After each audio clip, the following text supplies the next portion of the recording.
보림사에 하룻밤 묵게 된 삼상법사의 꿈에 5개국 왕의 귀신이 나타납니다. 이 귀신은 삼상법사에게 자신의 억울한 사연을 이야기하죠. 5개국이 한참 가뭄이 심했을 때 어느 도사가 나타나 비를 내려주었습니다. 국왕은 그 도사에게 감사한 마음에 의형제까지 맺게 되죠. 그런데 어느 날 이 도사가 국왕을 우물에 빠뜨려 죽이고 국왕의 모습으로 변해서 나라를 차지하였다는 것입니다. 황후도 신하도 태자도 그 사실을 몰랐죠. 알고 보니 그 도사는 요괴였던 것입니다. 삼상법사는 제자들을 깨워서 이야기를 하고 손오공이 요괴를 잡을 계획을 짭니다. 다음날 손오공은 사냥하고 있던 태자를 찾아가고 토끼로 변신해서 보림사로 유인합니다. 손오공은 다시 어린 중으로 변해서 태자에게 국왕의 비극을 알리지만 태자는 믿지를 않습니다. 손오공은 증표로 국왕이 남겨준 백옥으로 만든 보물까지 보여줍니다. 젊은 태자가 여전히 반신반의하자 오히려 삼상법사를 요괴로 오인하기까지 하니 손오공은 태자에게 궁으로 돌아가서 태호를 만나보고 이야기해보라고 합니다. 왕궁으로 돌아간 태자는 태호와 이야기를 나눠보고 태호의 꿈에도 5개국 왕이 나타났다는 사실을 듣고 진실을 믿게 됩니다. 태자와 태호 모두 진실을 알게 되자 손오공은 이제 증거를 찾기로 마음먹었습니다. 손오공은 저팔계를 꿰어서 보물을 찾으러 간다고 말하고 5개국의 우물로 갑니다. 그리고 저팔계를 우물 속에 들어가도록 해서 5개국 왕의 신을 찾도록 하죠. 우물 속에는 수성궁이 있었고 수성궁에 5개국 왕의 시신이 잘 보존되어 있었습니다. 저팔계는 하는 수 없이 5개국 왕의 시신을 건져내었죠. 보림사로 온 손오공과 저팔계에게 삼장법사는 5개국 왕을 살려보라고 요청합니다.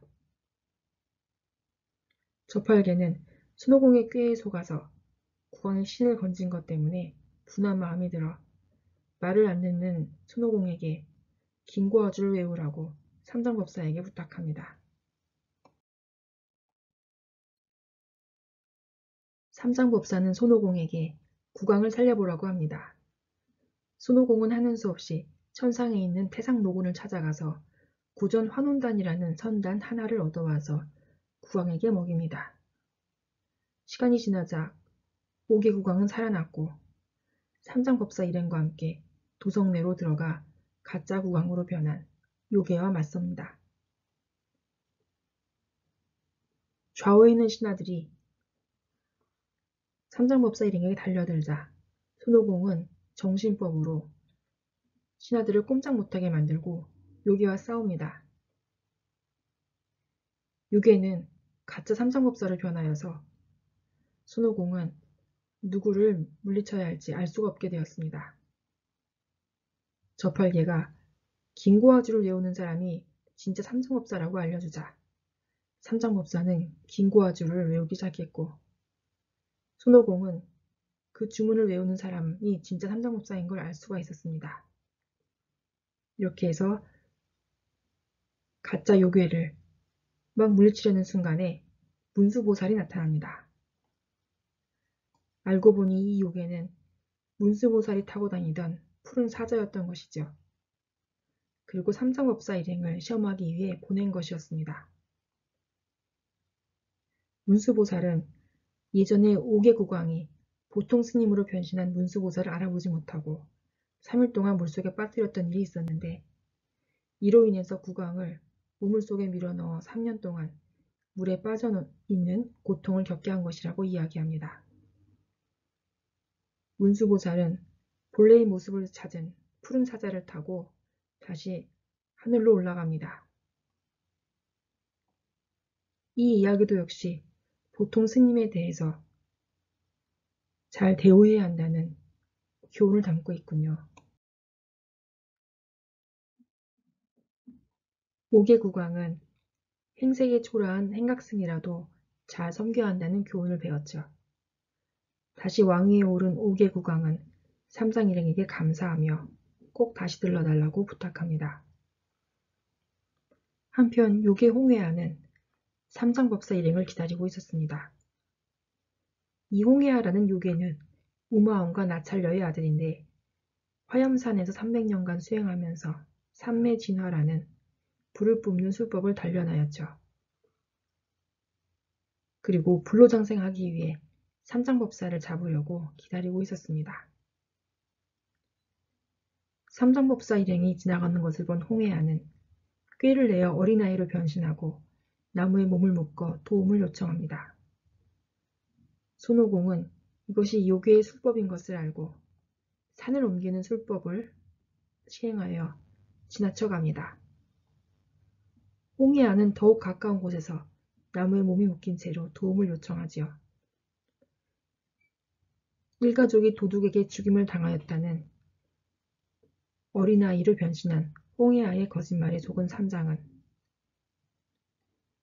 손오공에게 홍해아를 업고 가도록 합니다. 홍해아가 중심법, 몸을 무겁게 하는 술법을 써서 손오공을 괴롭히자 손오공이 욕을 내팽개치면서 여의봉으로 때리죠. 원기를 먼저 빼는 홍해아는 큰 먼지바람을 일으키면서 삼장법사를 납치합니다.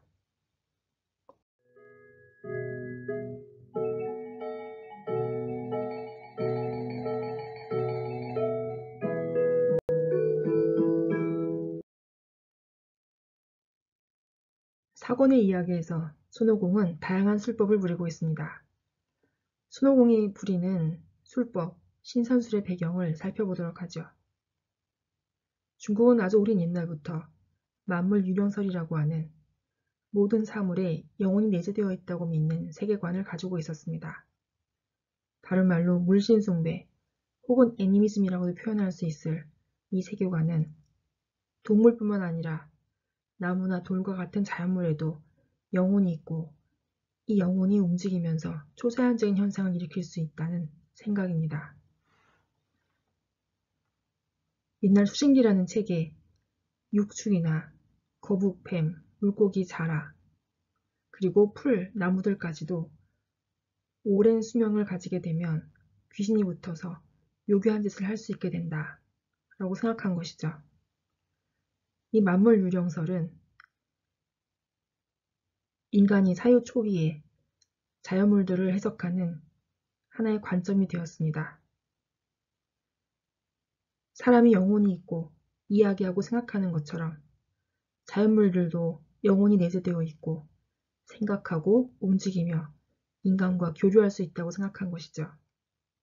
그래서 애니미즘은 인간 사유 초기 단계부터 등장하는 오래된 물신숭배 세계관이 됩니다.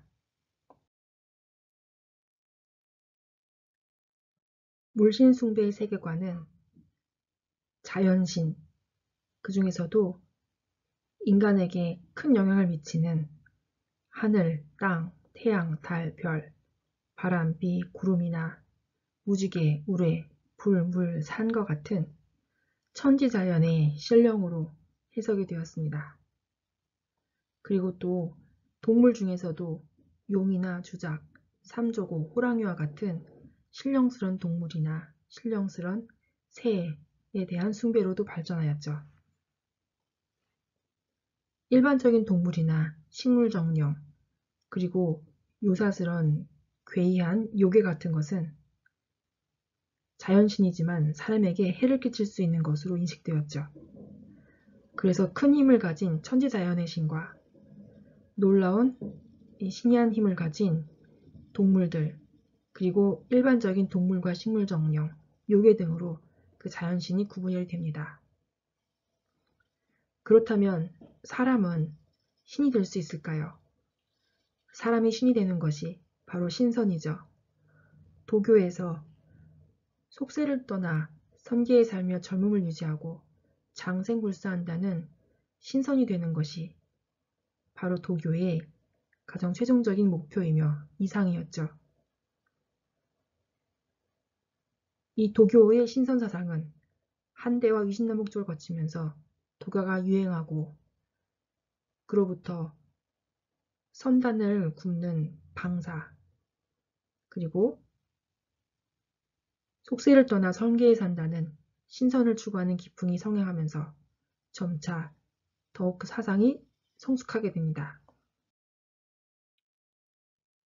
자연물에 영혼이 있고 사람이 신선이 될 수 있다는 이 신선 사상은 신선학설로 인해서 점차 더 발전하게 됩니다. 신선학설의 핵심 중에 하나가 바로 원기설이죠. 원기설은 자연과 우주가 모두 하나의 원기로부터 발전하여서 이 원기의 구체화가 바로 우주가 되었다는 것입니다. 천지를 구성하는 우주의 핵심이 되는 원기가 그 기의 집산을 통해서 우주의 산라만상을 형성한다는 것이죠. 그 기의 변화에 따라 사람이 될 수도 있고 기의 변화에 따라 물이 될 수도 있고 새가 될 수도 있고 나무가 될 수도 있는 것이죠. 이러한 기의 유동적인 변화는 개체 변환의 가능성을 열어두게 되었습니다. 그렇다면 처음에 사람으로 태어난 이 기가 토끼나 쥐가 되어도 토끼나 쥐로 변하고 마는 것일까요? 그것에 대해서는 형변, 이신불변이라는 논리로 설명하고 있습니다.